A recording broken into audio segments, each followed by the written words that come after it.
જી જી બિલકુલ નહીં. આજ સુધીમાં ગિરીશભાઈ સોલંકી ઉપર કોઈ પણ પ્રકારનો કેસ નથી થયો. આ જે થયો એ પહેલી વખત થયો છે.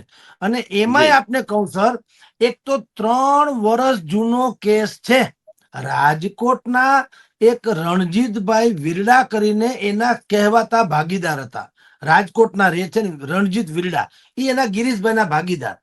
હવે એને અહીંયા કેટલાક લોકોએ પુશઅપ કરીને બિલકુલ આ તો ફેબ્રિકેટેડ વાતો છે.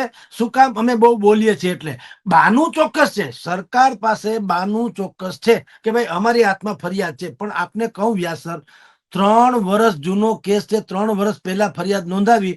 હવે બે ઘડી તમે એક માની લ્યો કે ફરિયાદી નિર્દોષ છે. પાલો એનું બેકગ્રાઉન્ડ ખરાબ છે એ જવા દો, આપણે એમ નથી પડવું. હું એમ કહું કે ફરિયાદી નિર્દોષ છે તો તંત્રને એ નિર્દોષ વ્યક્તિને ન્યાય અપાવવામાં 3 વર્ષ રસ કેમ ન પડ્યો? મને સમજાવો. Justice delayed is justice denied.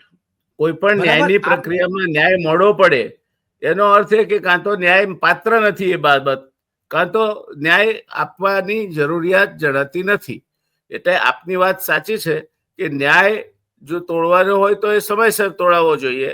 કાર્યવાહી થવાની હોય તો એ સમયસર થવી જોઈએ.